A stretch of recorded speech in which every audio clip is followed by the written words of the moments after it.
Hello, welcome back. We are four struggling filmmakers. My name's Emma. Joined with me is Noah. Good evening. Jimmy. Good afternoon. And James. Good morning. Fantastic. We've covered all bases there. So, should we jump right in with any recommendations? Well, on the back of last week's Asian cinema, where I spoke about Cure by a bloke called Kiyoshi Kurosawa, I went and watched another one of his films, and it was called Pulse. And it came out a few years after Cure, and it's still really good, but not as good as Cure, but really good, really spooky, and actually has some really good moments of horror, and I do recommend it. My recommendation for this week, because I always have one, is My Cousin Vinny, starring Joe Pesci. It's a very, very funny film, very well written. It uses very small details throughout, and it brings them all back at the end in such a satisfying way. Marissa Tomei in that film is great. Apparently she won an Oscar for it, and honestly, like I'm surprised that she did, but I'm kind of happy she did as well, because it was a really funny film. Yeah. Well, not to jump on last week's bandwagon, but this weekend I went to the cinema and I went and saw The Suicide Squad. Ooh. Oh yeah, copycat. We've been there, done that. Yeah. You know what? You guys kind of inspired it, because I actually didn't want to see it before, because I thought, the other one was it was all right. It wasn't great. And I just thought, it's just going to be another one of those hash ups, a little bit, pretty much the same, bit boring. And even though it's basically the same plot, I did enjoy it. I don't like the last half an hour. I'm not sure that was needed. The last half an hour is the best bit. It gets weird, and I just don't know why it needs it. I think you're definitely done by the last half an hour. I was so like, Idris Elba was meant to, his character was meant to be Deadshot, wasn't it? I think it's either he was, or they wanted to use Deadshot again, and Will Smith was like, nah. Or maybe James Gain, which I was about to say, which is not his name, James Gunn. Maybe he just said no because he didn't want it to be as similar to the first one. Yeah. But yeah, moving on. Oh, I don't have a recommendation, but can I say something? No. I guess so. Maybe. If there's any for the one loyal watcher out there who wasn't us four, who watched last week, I don't know if it made it in because I've not seen it, as we discovered earlier. But I now know what it is about Cure that I wouldn't like. My pet peeve, and it's hypnotism. And I saw the trailer, halfway through the trailer, I was like, this is great. I like this. What the hell were they talking about? And then he said, what do you know about hypnotism? And I went, oh God, oh dear, this is done. Give it a go. Yeah, it ruined Get Out for me. We'll see. Maybe one day. I'll put it on the list.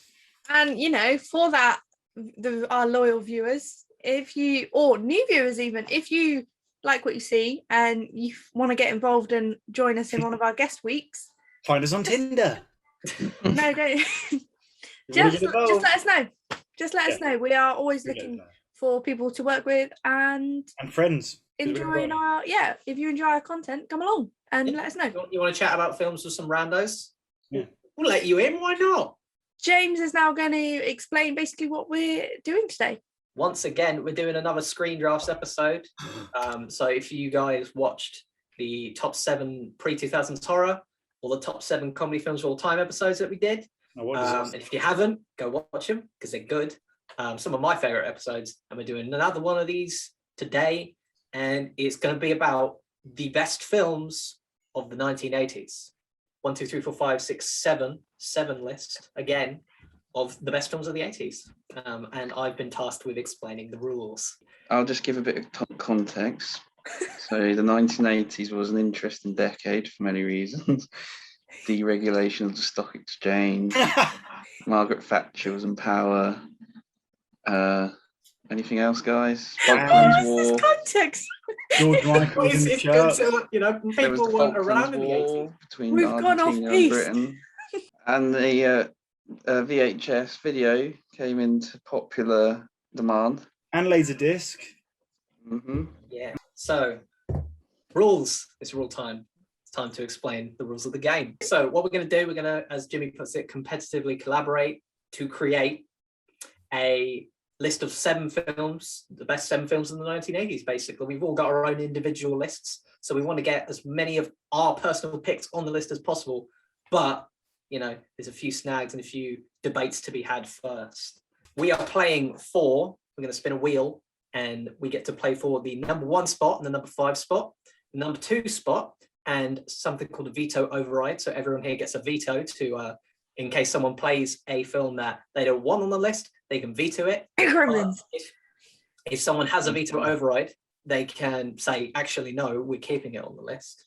We're also playing for the 3 and the 7 spot, and we're playing for the 4 and the number 6. Also, other rules of like, if it doesn't fit the criteria, we can do a review, but that hasn't happened before, but maybe it will happen today. Who knows? I mean, it's pretty easy.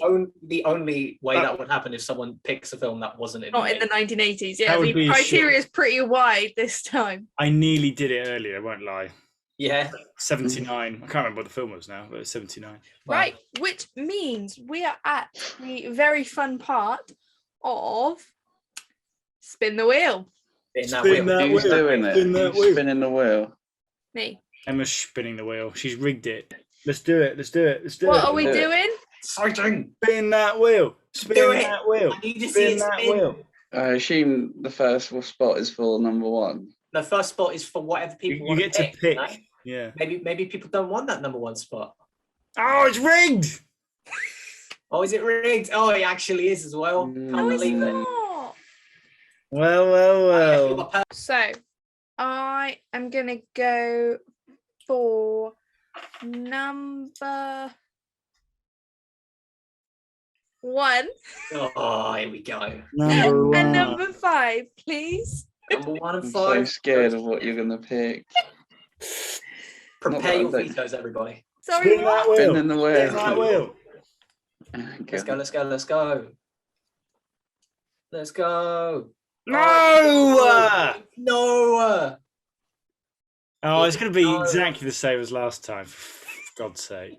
Right. I guess, is it 3 and 7? 3 and 7, yeah. Yeah, I'll take that. I'll happily take 3 that. and 7 for the bags. I've written 4 and 7.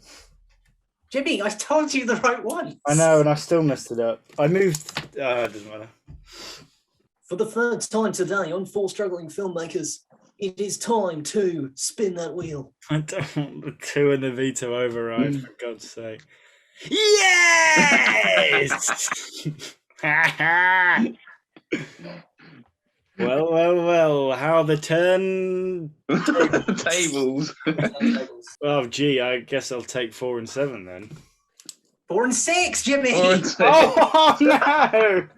I've written it. How many times do I have to say? For the final time. For the final time. Oh my this God. episode. It's so exciting. I wonder what I'm going to get. But it's not even come up. Yeah, hang on. Yay. He's spinning the Spin wheel. that wheel. Spin that wheel. Spin that Oh wheel. man. Who's it going to be? Who's going to get the last one? Oh, I didn't. It's upside down. Who the hell is Sambj? She's got it. Well done, Sambj. Thank you very much. Begrudgingly, 2 and veto override, please. I've been there. Okay, so just to recap, number 1 and number 5 is yours truly. Number 2 with that lovely veto override is James. Number 3 and number 7 is Noah. And number 4 and number 6 is Jimbo Bennett. I'm very sad I only get to talk about one film. It's all right. It's all right. So that means we're going to start with number 7, Noah. So there's great pressure on me to kick things off here. And I guess you could say, welcome to the party, pal. I'm going with Die Hard. Oh, that's a great start, mate. Yeah. Wow. So, Die Hard 1988, directed by John McTiernan. It's got our boy Bruce Lee in it. Bruce Wayne. Wrong. Willis, mate. What are you talking about, Willis? I'd love to see Die Hard with Bruce Lee. Oh, Bruce Wayne. Bruce Lee as Bruce Wayne. Die Hard is about John McClane shooting a load of Germans, Alan Rickman being one of the big head German, and it's one of the best Christmas films ever, and it's also one of the best action films ever.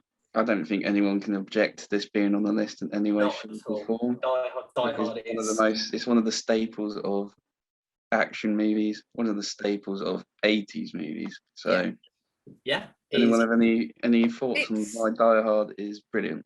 It's not my favorite film, but I can appreciate the cultural significance of it and the other bits and bobs. Like, it is a staple of action movie. So number 7, it can stay. Oh yeah, sure. I guess Die Hard can say it's Die Hard. Die Hard's great. It wasn't on my list. Christmas. It's Christmas. It wasn't on my list either, but I'm happy it's here. It narrowly didn't make my list. It was a consideration. Yeah, it was as well for me. I love how Bruce Willis slowly just goes from just a cop trying to get into it, into the big building. What's the building called? Nakatomi Plaza. Nakatomi. And he slowly gets all injured, and by the end he's just muddy, grubby guy with a gun. Like, whoa, whoa. And he goes, Hans! No, I've got the machine gun. Ho ho ho. It does. It's just chock-a-block full of one-liners. Mm. Even the side characters. When Robert Davi turns up and he's like, "Who's in charge?" And he's like, "I am." And he's like, "Not anymore. You're not." No, yeah, those guys, those FBI guys, you go Yeah. around. Oh Yeah. god, and When they're in the helicopter, he's like, "It's like being back in Nam, baby." It's so good. Thumbs up for it to stay, really. Yeah. America. I want to talk about Hans Gruber as well. Go on then. Hans Yeah. Gruber is a great villain, and I love him. I'm very sad Alan Rickman still isn't around. Yeah. It's probably one of his best performances. To be fair, though, I love when he pretends to be like a whiny American guy. He's like, "Oh God, oh no," and he just turns on that on a dime, and it's such a funny bit. And Can I- obviously, this spawned a couple of other films, which I actually quite like. The second Die Hard film, Worst. and it's. Do you not remember? It has Robert Patrick in it for one scene, so it's And obviously Franco good. Nero. And then I don't remember the third one. Is that with Samuel L. The Jackson? third one's really good, and so's the fourth. The fourth's not quite as good, but it's still pretty good. The fifth is dog shite. No, I'm not going to bother. I thought, if I may say one thing on Die Hard, I like that it was the shift away from the Schwarzenegger, Stallone, big, hard-bodied muscle Yeah. men to a fallible, realistic Everyday man. who cuts himself walking on glass, like we all do. On that note, so number 7, Die Hard. No stayed. argument for Die Hard. Wow. No argument for So that. should we elevate up to Jimmy's number 6? Yes, which is really difficult because we've deviated from my list, which is great. Oh yeah, one film in. Oh no, it's ruined. I did. I'm looking at number 5, 6, and 7 to decide what goes. I'm gonna go with my original choice, and I'm gonna take us. What year are we on? 88. Yeah, 88 was Die Hard. I think we should get progressively lower as we go forward. So I'm going to take us back a year. Mm. I'm going to put us in the hands of a Dutch filmmaker Ooh. who took what could have been an incredibly stupid film and made what is an incredibly stupid film that is absolutely amazing. It's Paul Verhoeven. It's RoboCop. Oh, Your move, creep. Anyway. What can you say about RoboCop? It's your classic Jesus Christ return from the grave redemption story. It's about a man who become a robot and then become a man again. yay! And it's got Yay. amazing practical effects, squib work. It's got some awesome stop motion in it as well. Peter Weller gives a performance of a lifetime. It's got 2 amazing villains in Clarence Boddicker and Dick Jones. Amazing. It's a really good summary of the 1980s and that Wall Street attitude and the atmosphere of excess. And it's just one hell of a fun film that I could watch every day from now till I died without it getting boring. And the second one's not bad either. Remake shit, the TV series is shit, and the third film is really, really, really shit. So we're sticking with the originals. To be fair, this actually almost made my list as well. Really? I'm quite shocked. It did. I'm sure that did shock you. I didn't realize the guy was Dutch, but Yeah. I don't think it's a bad film at all. I think it's top 7. I had it at 7. I had it at 7. You made me play my hand. You made me play it above Die Hard. I personally rate Die Hard over this, but I it's could watch, opinions. It's subjective, isn't it? Yeah. So, I think RoboCop is more original in terms of Doesn't originality. But you know, when it comes to films about robot men in the 1980s, is this the best one? It's the most fun, certainly. Well, that I can. Fun I'm a big fact. fan of I'll just leave it there. Verhoeven, however you say his name. What about Verhoeven? I quite like his films. I like Total Recall's a good film. Oh, Yeah. Total Total Recall is a good film. I really like Total Starship Recall. Troopers. Elle, have you seen Elle or Ellie, the French one? No. Yeah, I've seen that. That's pretty dark, that film. Showgirls, of course. Starship Troopers. Saw that ages ago. Do you want my Jimmy's fun fact of RoboCop? Oh, here we go. Yes, I Uh, love fun facts from Jimmy. a man was offered the role but turned it down. And that man was Arnold Schwarzenegger. And I Mm. think I the think film's that would have better- made the film worse. Definitely. That guy can't act with a whole face, let alone half. No, not. It's just the wrong message, isn't it? That like Arnie films are a different genre. It wouldn't quite work. He would lean into it. It wouldn't quite work. It would fine. It would totally work. No, I don't. I'm with Emma. I think Arnie leans into roles like that. I think Peter Weller could play it straight and deadpan far more convincingly. What did Peter Very Weller do weird with his argument. career? He's in Dexter. He was. Really? He got killed in it. Who got next up? He recently voiced Peter Weller. He recently voiced RoboCop again for the first time in about 30 years for Mortal Kombat 11. I take it I'm not getting any sense for any veto, so this Nah. feels good. So No, everyone mate. thumbs up. Copacetic on the island. It stays. Oh yeah, I'm glad someone's keeping track of what we've done so far. It's number 5 now, so we go to Emma. Who is What's well the known Emma for gonna Hollywood fuck then? American crap. I was going to say this won't be foreign. You can't argue with that. John Woo's hard boiled. Well, no, John Woo. I could have put John Woo's the killer, Very tempting. Very tempting. but I thought Might we even spoke make about it. him last week. Might make. So yes, I'm going to stick with my original number 5. We're going to. That was 1987, wasn't it? Yes, it was. So we're going to stick in 1987. So we're sticking with the genre. We are going to maybe not Hollywood. Nah, definitely Hollywood. I think I know what it is. We're going for an American crime film, Ah, yes. and we're going to go for The Untouchables. Oh no! I thought it was another American. Hey, I'm happy. So The Untouchables is an American crime film directed by Brian De Palma, produced by Art Lizon, written by David Mamet, and based off the book of the same name. Music composed by. Haven't got that far yet. The film stars Kevin Costner, Charles Martin Smith, Andy Garcia, Robert De Niro, Yeah. Dinero. Sean Connery, and basically follows this detective as he goes through the prohibition and like basically busting speakeasies, and the main story is like busting Al Capone. And the music, Grammy Award nominated score, was composed by Ennio Yeah. Oh, Morricone. Morricone. Yeah. Yay! Tony, yeah. And it's one of the best soundtracks to a film ever. It Really? grossed, Yeah. Say that. it grossed 106.2 million worldwide and received generally positive reviews across the board. It's an Um, absolute banger. When are we going to address the elephant in the room? 4 Academy Awards. It's Sean and Connery's first Oscar. Sean Connery won the award for Best Supporting Actor. For his Fuck, mate, amazing I won Irish that. accent. I And don't know how it he has won the that. best ending because the film ends as Prohibition ends, and the guy asks him, the guy who's been busting everyone for like drinking, he goes, "Oh, so what do you think you're going to do now?" And he turns around and he goes, "I think I'm going to have a drink." They're going to repeal prohibition. What will you do then? I think I'll have a drink. And then he swaggers off screen. Yeah, isn't that like the best ending? He's just been fighting alcohol, and like the end of the film is him going like, "I'm just gonna go have a drink."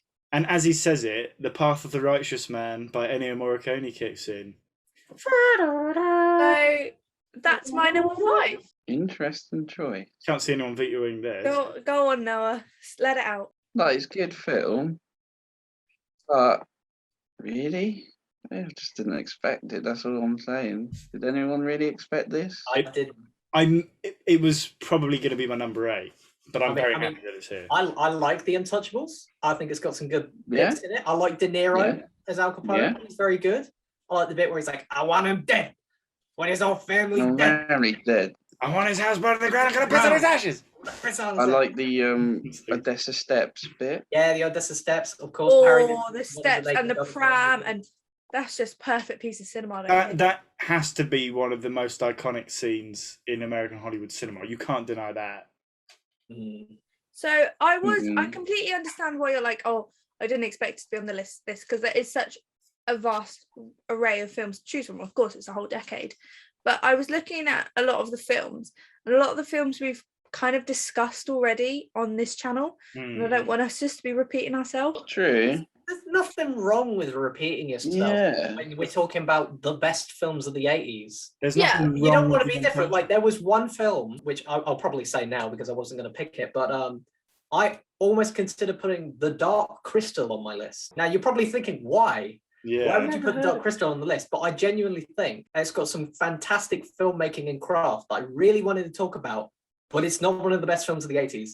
So I didn't put it on my list. But that's the game, man. You got to weigh up your objective opinion. That's why I kind of have. I don't know where all this. With Emma putting. Where's all this anti-Untouchables hate? Number 5.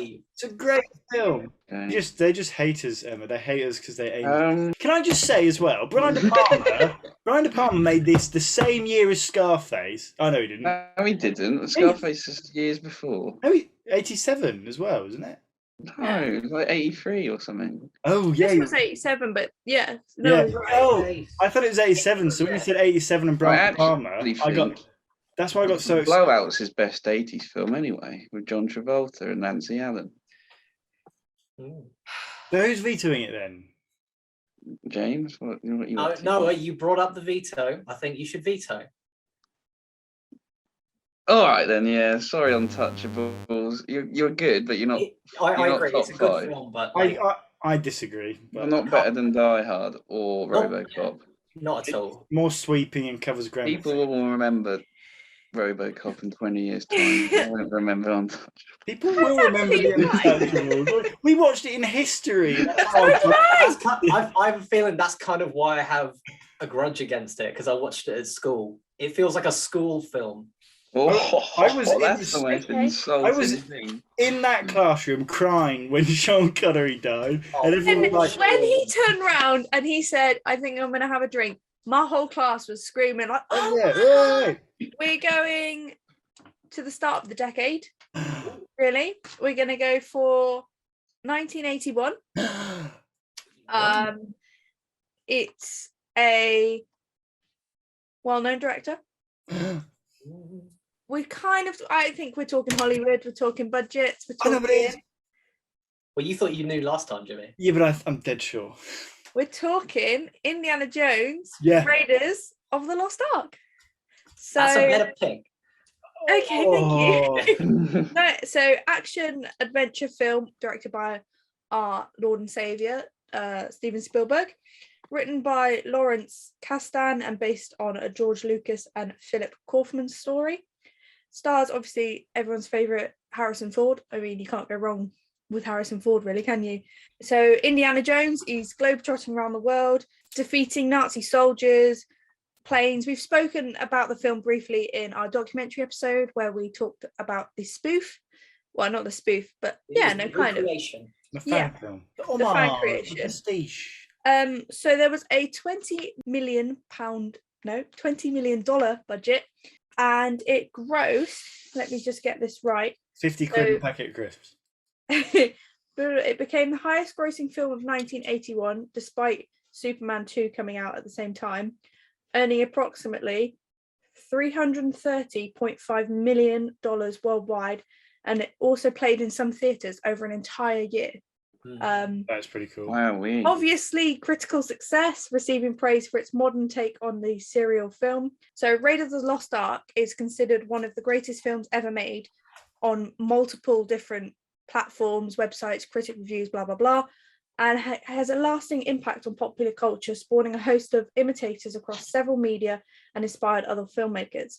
Now, the United States Library of Congress selected it for preservation in the National Film Registry in 1999.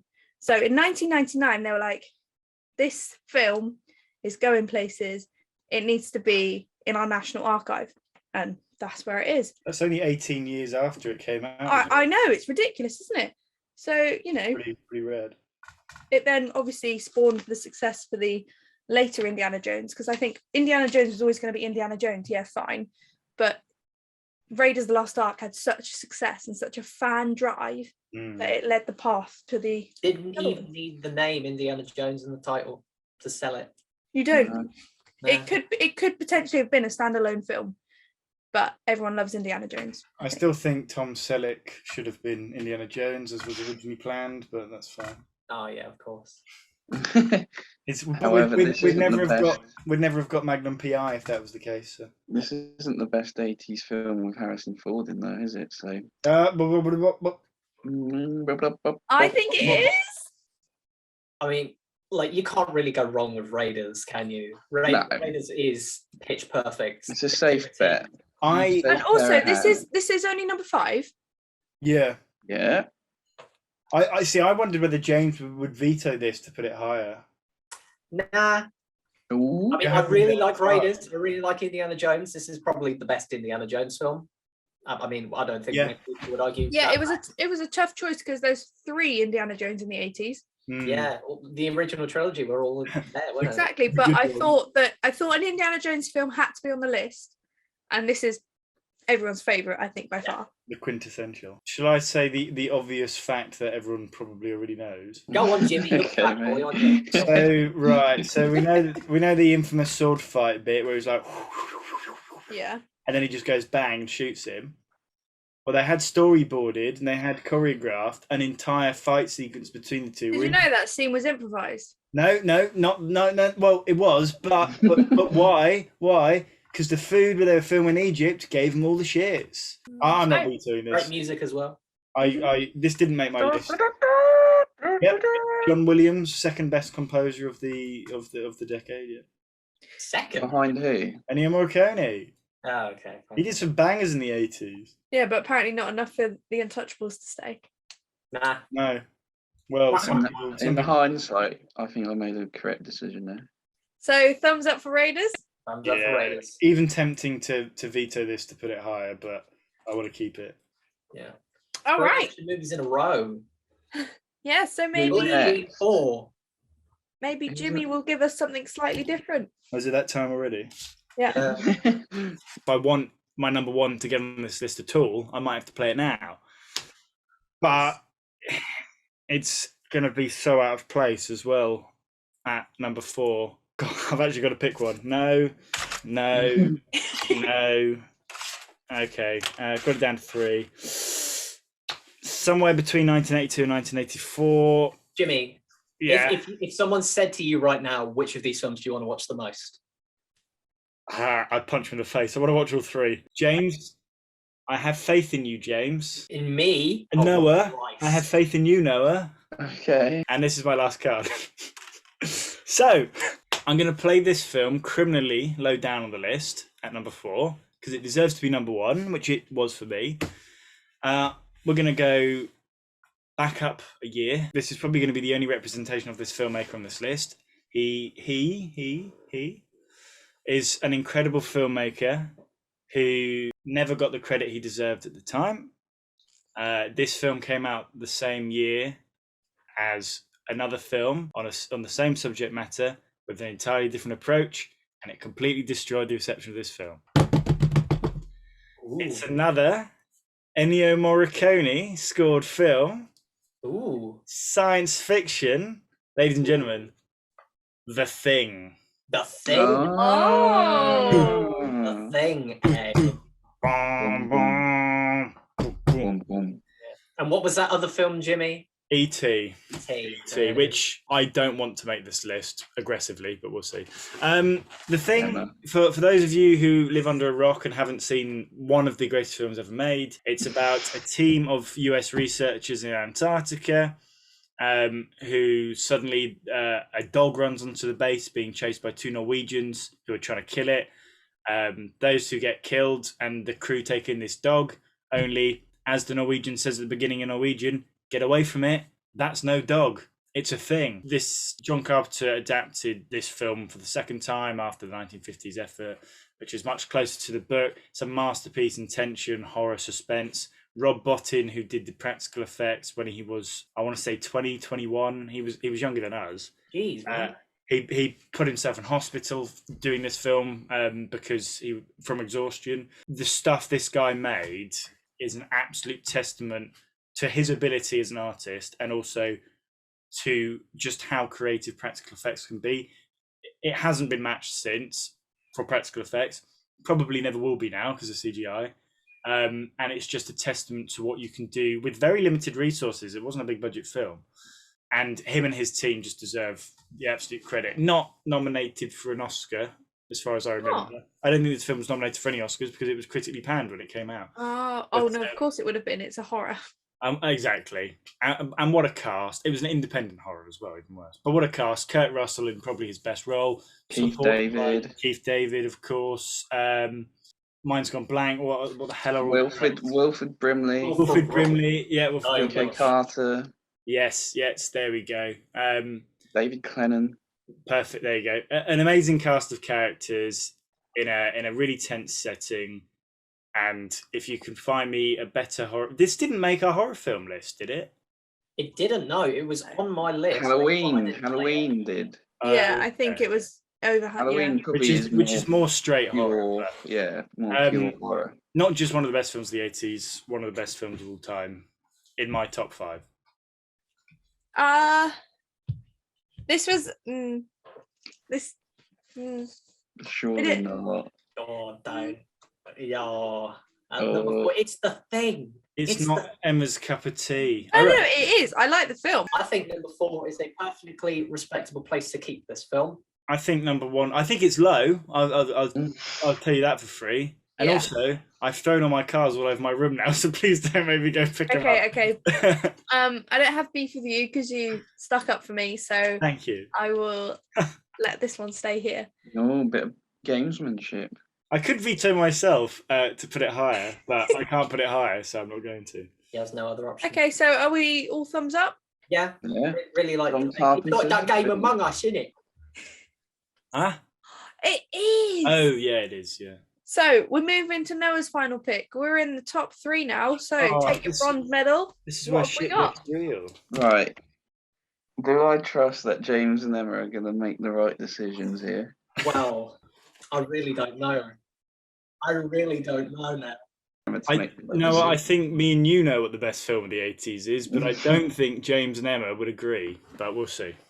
Right, so at the moment the list is full of sort of, what would you say, American blockbusters maybe, except for the Thing, obviously. I mean, even that's quite independent, heavy in some aspects. So, and I'm going to go a little bit different, a little bit more of something that a film I've only ever seen once, but had such an impact. And it's a German director, and it stars Harry Dean Stanton in the lead role. Oh my God! Yeah. The movie is Paris, Texas. Yeah. Number 3 pick is Paris, Texas. Bloody hell! Did anyone expect this? No. I did see it when I was listing through the films. This is one film I have not seen, so I don't really have an opinion on. But he's a nice bloke, Wim Wenders. Yeah. So the film is obviously quite different. This is more of a it's more of a European film, really, isn't it? It was directed by a European. Yeah. But yeah, it's about a guy, Stanton. His character's called Travis. And we find him mysteriously wandering through the deserts in Texas, Paris, Texas. He doesn't talk a lot. His brother finds him out there. His brother played by Dean Stockwell. That's the one. Yep. and they take him back to LA, and it's about him and his relationship. What's the word? Redeeming his relationship with his son Hunter, who we realised over the course of the film that way back, because he's been lost for about 4 years, we learned that he was not necessarily a nice guy to the woman and to his son, and it's about him basically making things right again. And it's an incredibly touching film, and it's Harry Dean Stanton. Well, he never had many leads, but this is probably one of the best performances of anyone ever. It's an incredibly emotional film. Obviously, it's very different to the list we've got right now, and I thought it needed just a bit more of something, just a bit more low key, just something we need, just something that can touch our heart. And who's the actress now? She wasn't in a lot, was she? Whoever she was, Natasha It's Natasha Kinski, Noah. Natasha Kinski. It's There Klaus we go. Kinski's daughter. She wasn't in a lot though, was she? Natasha Kinski. She's in loads. She's in Cat People. She is in that classic. Tess, Paris, Texas, Cat People, Terminal Velocity, Sugar, The Night Shift something. She's quite an acclaimed actress. Probably mainly for this and Cat People. But this film is just sad, strange, and it's beautiful. If I had to summarize it in 3 words, it's fantastic. If I had to summarize it in 2 words, it's fantastic. Yeah, well, yeah, tenuous. I can sum it in 2. Twangy guitar. Beautiful, beautiful sound. Ry Cooder is the I was going to say something. I wanted to say Ryan Coogler, but he. Oh, and of course, it's written by Sam Shepard. Yeah. Oh, is it? No way. Yes. As in the actor. Yes. He wrote. What? He wrote the screenplay for this. It's a magnificent screenplay. I can't believe that. That has blown my mind. It's a really cute film as well, about father and son relationships, and it's got that amazing monologue, like chit chat at the end. Oh, it's just lovely. Emma, don't be cruel. But is it number 3? Well, I'm not one to say I haven't seen the film, but if I was to state my case on Noah's pick, I do agree that our picks so far have been kind of run of the mill and traditional. When people say these are the best 80s films, and we've picked some of the best 80s films, I kind of like having a bit of an off-kilter, out of left field pick for a film which in of itself apparently is a very good film in its own right of the 80s that not many people would have picked. So that's my set on it. I don't mind it being number 3. I mean, we've had some great films on here already, so I can't complain. It won the Palme d'Or. And if it won the Palme d'Or, that's a big deal. Yeah, a lot of films have won the Palme d'Or. Emma's thinking about it. Emma, you're an independent woman. You can do whatever you want, but I was just stating my case. I'm tempted to as well. I didn't think that Harry Dean Stanton. I didn't think I was gonna like his pick as much as I do. Harry Dean Stanton. Is it Noah's last pick as well? Yeah. It is, yeah. I'm gonna have to stand down on this occasion. Ooh. He's such a little shitbag, isn't he? So, Jimmy, if you want to go for it, there's only 2 more to go, so you might as well. It's very tough because it absolutely deserves to be on this list and at least at number 3. But you think he's got better, don't you? No, well, there is that. Number 1, I have to admit that like 2/3 of my list isn't going to make it. They all deserve to be at least at number 3 spot. But also, it's just. It's not a film that brings anyone joy, is it? It's not a fun watch. It's so heavy. It is. Is that such a bad thing? No, it's not a bad thing. We've had easy watches. Maybe our hardest watch so far has been The Thing. It's also even that isn't that hard of a watch. For me, it's not very 80s. It feels much more like an American new Hollywood cinema film from the 70s. Well, but that doesn't matter because it's still in the 80s. Well, I want to bring this point up just in case any more films come about it. There are a few picks that if they end up on this list, I might have a bit of a quarrel with, to do with their 80s-ness. Well, I don't think this is very 80s. And I think you should veto it. I'm not going to use my veto. I feel like Noah has stated his case very well. His pick is, quite an interesting one, and I don't mind it staying there. So I'm gonna I Who's don't got have a number- problem with it. Has Emma's- a beautiful, Emma's got beautiful number 1. sequence at the end. Emma's got number 1. I've got the next one, number 2, my only pick. See, The veto over. Jimmy's very tempted, isn't he? I'm gonna. I'm not going to. Not Oh. going to. Oh my. I'm saving. I like to save my veto. I like to veto horde. So what is the decision then? So I'm sticking, mate. So thumbs So up or Paris, thumbs down? Texas is still on the table. Paris, It's Texas, staying. it's- Yeah. It's staying. All right. I just crossed Paris, it off. Texas has made it in. Get in. James, that means you get to take us away with the silver medal and Well, your only choice. I was very prepared for this week. I had a lot of films I wanted to talk about. There was many films that I really hoped that I would, I'd like to at least talk about 2 of my picks, even if I didn't get the number 1. And I'll let you guys know now, none of the films we've chosen so far have been on my list. There are 3 films in particular Okay. that I want to talk about. The 3 films in particular I really want to be on this list. But I only get 1. Number 2, this is my only choice. And I have a veto override, so if anyone says actually no. And Emma has the final pick. So I'm not even going to tell you the year. I'm going to keep you in suspense. This is this director's best movie, in my opinion. It comes from, if you know me, my favorite genre. Comedy.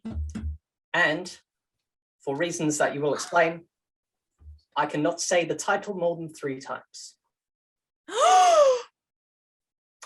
Ladies and gentlemen, Beetlejuice That's number 2. as number 2. That is a fucking joke. That wasn't the Back to the Future that I thought it was. No, it was not. That was Why? my Accident. seven. No, pick. seriously, you can't justify that. Yes, was my- I can. Beetlejuice, for me, is a fantastically written, presented, directed, acted. Everything about that film, I just He's love. got a veto override as well. Yes, I do. So if any of you want to go for it, feel free. We can What? It double. depends how Um, generous I feel. We can team but- up on you. What have we done? Beetlejuice was my number 7. Yes, Emma, well done. Beetlejuice Beetlejuice isn't is- even in the top 50 80s films. Michael Keaton's best role is Beetlejuice. He completely transforms into that character and he is absolutely hilarious. I'm very sad that they only did the 1 film because he has enough charisma in that role to carry an entire franchise of films. Even now, I think if he had the chance to do it again with the right creative team, he would knock it out of the park. Beetlejuice, such a good cast. Alec Baldwin, Gina Davis, Catherine O'Hara, Winona Ryder, and of course, Michael Keaton. Some great presentation styles, some fantastic effects. I love the stop motion. I love all the weird, kooky, spooky designs. I love how it goes from a very simple film at the start to just in pure insanity by the end. It just builds and it builds and it builds. As you know me, comedy horror, it's one of the greats. I love it to pieces. It made 73.7 million at the box office. Well, I mean, in 80s numbers, that's quite a lot. It won the Academy Award for Best Makeup. Yeah, and it completely deserved as well. The quality of film. It is a quality film. It's the best Tim Burton film.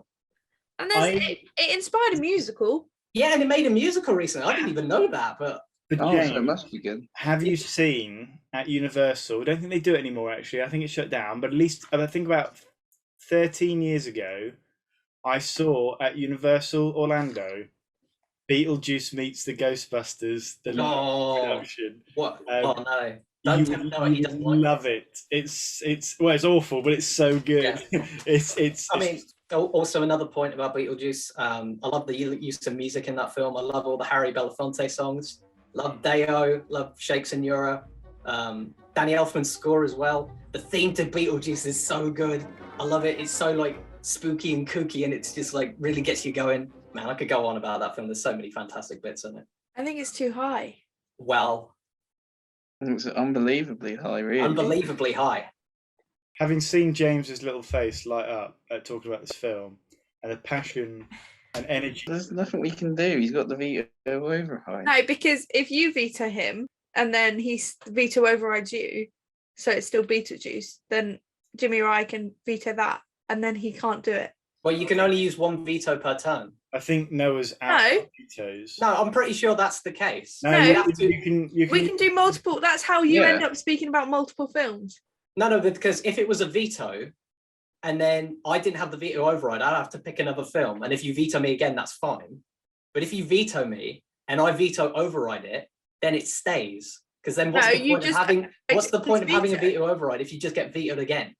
Because you don't expect everyone to jump on you. I'm not sure. I in all the episodes I've ever watched, I'm not sure I've ever actually seen a double veto, but I'm sure it's possible. I don't think. Then what's the point of the veto override? I don't think it is. It's a very confusing thing just to be like, oh yeah, you got vetoed. Actually, no. I think you can definitely double it. I think so too. You're all ganging up on me. Having just said what I just said, I think James might be right. No. Somebody definitely vetoed me twice. It actually doesn't matter because I'm not going to veto this. Jimmy's not vetoing.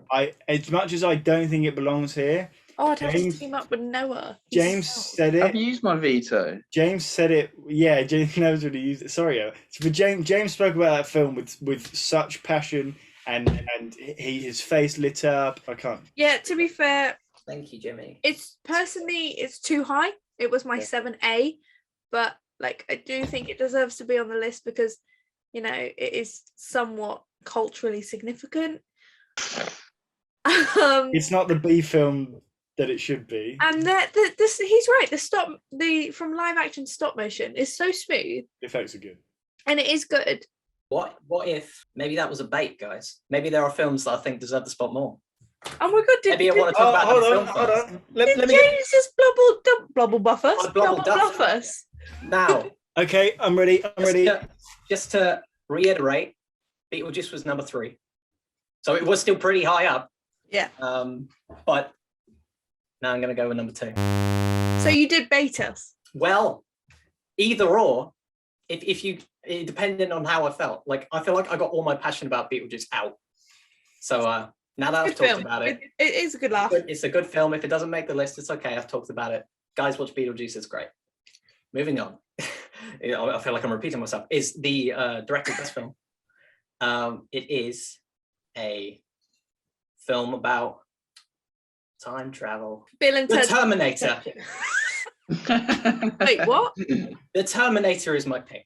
Are you? What? Who are you? And what have you done with James? I am trying to be very smart with my picks. James has been sent back from the future to destroy this. To be fair, for a second then I thought he was going to say Bill and Ted's Excellent Adventure. Yeah, that was number 7, would you believe it? It was Back to the Future. Number 7.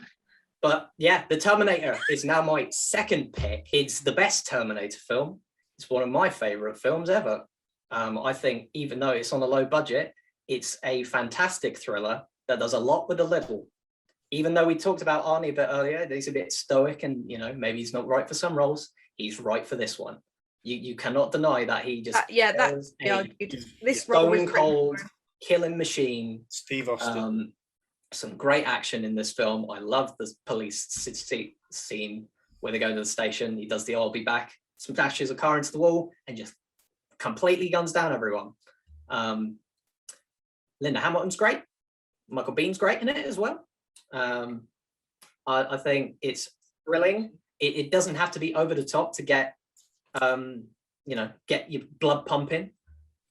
I do think that the reason this works more than, everyone says like, oh, Terminator 2 is the best one. And yeah, sure, Terminator 2 is a great film. I'm not denying that.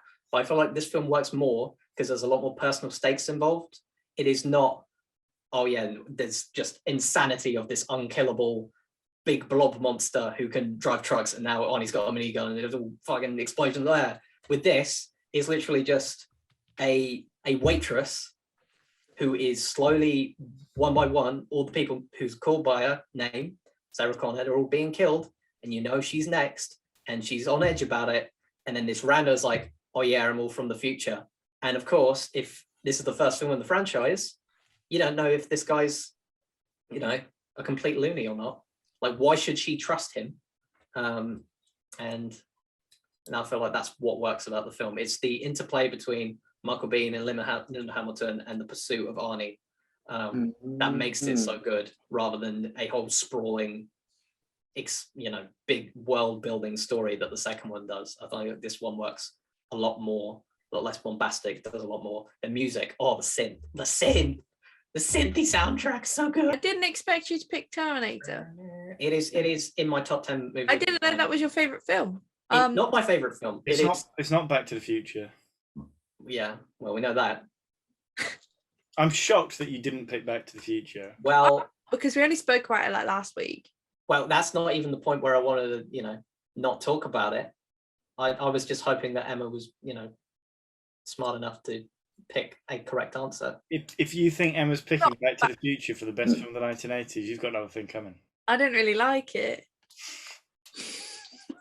Well, we know that Emma will be answering that film that we all know she should be. I think you guys have completely got me wrong. All right, okay, I'm going to do something very weird and stupid. I don't know if it's against the rules. I'm vetoing myself. Back to the Future number 2. What the hell? Wait, you can't. Perfectly acceptable. Perfectly acceptable, Chef G. Wait, right. Did you just say you vetoed yourself? Yeah. You can do that. I was indecisive. All right. So now it's back. If now that I've deduced that you're not putting Back to the Future on the list. You waited till I threw the card away. Yeah. Back to the Future number 2. You know my thoughts on Back to the Future, audience. It's a great movie. It's one of my favorite movies of all time. That's all I need to say about it. It's fantastic. James, would you ever forgive me if I vetoed this? What vetoed me vetoing myself? Yeah. That would be funny. Okay. But I don't know what else I'd pick. You just you have to play your number 4. No, I have to save it for the number 1, not for you, Emma, but for the number 1. Are we ready to move to number 1? I guess so. Please, Emma, do the right thing. It's the Ridley Scott film. Just fucking say it, please. I haven't got a Ridley Scott film on my list. Oh, Christ. Ridley Scott? Okay. Blade Runner. Oh, right, yeah, that. No, I don't like Blade Runner. I knew you didn't like Blade Runner. Oh no. I don't like Blade Runner. I'm sorry, Nara. I'm really didn't play this right at all. I just don't like Blade Runner. So we're going to go to the end of the decade. End of the decade? Oh, 1989. And Noah's right. It's going to be really random, but it's my favourite film. So we're going for a film that's based off a Danish fairy tale. What the fuck? It's a film that grossed 84 million at the domestic box office during its initial release, but has a lifetime gross worldwide of 233 million. This is very interesting. The film won 2 Academy Awards, original score and original song. American animated musical fantasy film. I know this film. The Little Mermaid. Oh my god. The Little Mermaid, eh? So, well, The Little Mermaid tells the story of a mermaid princess named Ariel who lives under the sea, and her friend Sebastian. Under the sea. She dreams of walking on land, falling in love, and she sees this prince named Eric, and she's like, I'm gonna have a bit of that. Eric. Makes a pact with a sea witch called Ursula, and it's her journey through discovering herself, and there's so many good things. It marks the start of the era known as the Disney Renaissance, and it's a very powerful film, one of my favourite films, and I think it does deserve a place on the list. Well, unfortunately, the only spot I have left is number 1. My opinion on just this film in general is I don't even know if I've seen it or not. Like, I know a lot about this film, but I don't even know if I've sat down and watched the whole thing. I've seen it. I know a lot about it. I think the music slaps. Some great songs in this. Do you know it won the Academy Award for Best Original Song? Do you know what song that was? Under the Sea. Under the Sea. Under the Sea. The Little Mermaid. I've got nothing to say. Yeah, Noah, please. I've got nothing to say. If you'd given me 10 years to guess that, what your pick would have been, I would be 10 years older and still wrong. But basically, Oh God. I thought, you know me, I've got a pretty random taste in film. Why not throw a curveball? Well, Jimmy, I assume is going to use his veto. Yeah, I assume so too. I'll say my bit on the Little Of Mermaid. course, of course. I have very fond memories of the Little Mermaid PlayStation 1 game. Me and Flounder would spend many hours together trying to escape shipwrecks, floundering around. You're stalling, boy. But I think we can do better. I think we can do better. Good luck. Veto. Veto. So I did do a James there, and I did bait you guys a little bit. Yeah, you and Noah 2 games in a row. You both got my veto in the last round. I think you are going to hate my number one. That's why you can start. So is this? Nothing can happen now. This is it. This is it. I mean, could I override back to Little Mermaid? You can. So we're going to the start of the decade. We're going to 1982. Ooh. Does that interest anybody? Blade Runner. Let me see. It's based off a concept of the director of an imaginary friend that they had after their parents' divorce. I don't know what it fucking is, isn't it? Oh no. Oh no. Widely acclaimed by critics and is regarded as one of the greatest films of all time. Won 4 Oscars, including Best Who the fuck has ever Original said Score, this is the best, Best greatest film Visual ever? Effects, Best Sound, and Best Sound Editing. It had a re-release twice in 1985 and in 2002. I have no idea. Yeah, I saw it in the cinema in 2002. In 1994, the film was added to the National Film Registry of the Library of Congress, being designated as culturally, historically, or aesthetically significant. I can't look at you anymore, Emma. The film is one of Steven Spielberg's best films. It is E.T. Oh. Oh yeah. Oh, that says E.T. now. No E.T.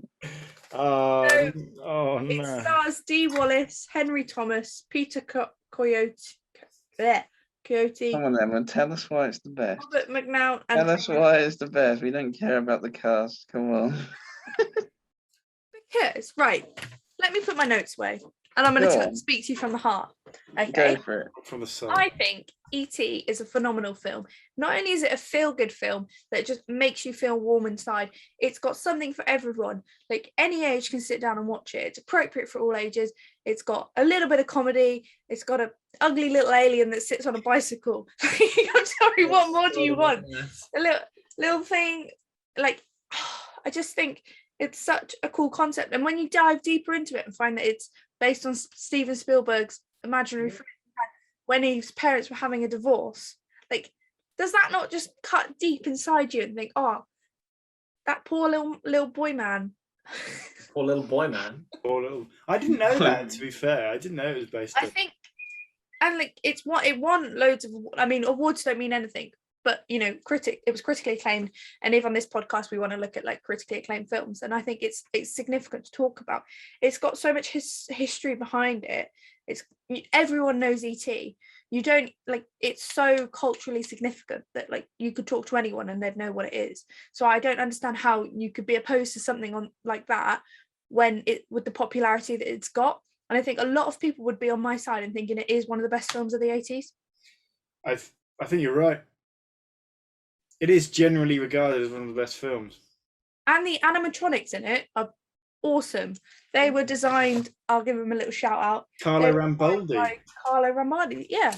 Famous Italian special effects guy. I think. So we've got more, yeah. I think it's good. That's it, though. It's the thing is with all these lists, it's all down to opinion. Some films resonate with some people more than they resonate with others. I think E.T. is a decent film in its own right. It's not Back to the Future, but you know that's just me. Of course, it's not Blade Runner to these guys, but to Emma, E.T. is the one. Yeah, so I mean, no one can do anything about it. I think it's the best film. Yeah. So I think what will be fun now is if we go through our own lists.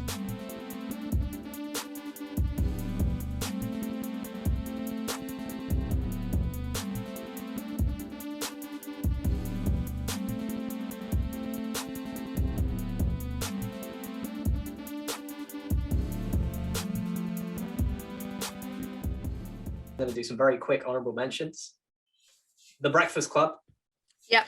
Gremlins. Oh, Mm. Who Framed Roger Rabbit?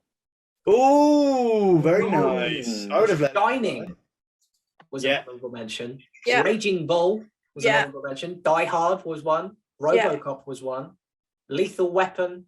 And as I mentioned earlier, The Dark Crystal was one that didn't make it, but, you know. Blue Velvet, Oh, yeah, of course. They Live, Yeah. Raging Bull, An American Werewolf in London, Possession, Platoon, Thief, all those. I obviously had Airplane, obviously. I did have the Terminator, which I didn't realise I had that written down, but I did. Raging Bull, Shining, Blue Velvet, Tron. That's the 80s. Yeah. The original classic. That's amazing. Footloose. I wondered if James was going to pick Footloose. Why would I pick Footloose? It seems like a bit of you. I haven't seen it. Evil Dead 2 narrowly didn't make the cut. Oh. Cannibal Holocaust was going to be my number 7, but I didn't do that. in the I end. was expecting that to be on there, to be honest. And then Mad Max 2 and Predator. Predator, not Predator 2. Predator. Predator 2. If you want to get involved, let us know what you would have picked down below. Give us your list of 7 or any honourable mentions maybe we forgot, because, you know, sometimes we forget things. Yeah. That's pretty much all from us this week, isn't it, guys? Yeah. Yeah. Tell us how wrong we are. Yeah, I was about to say, tell us how wrong we are. Tell us how wrong we are. You know, after all, we are. Go home. We are. Phone home. We are four Yeah, struggling but it's filmmakers. So we're going to continue to struggle, and apparently hate ET for no apparent reason. I'll be back. And we'll see you next week. Bye. Bye, Welcome bye, to the bye. party, pal. Everyone happy with that? Yeah, I'll do. I think so. That was fun.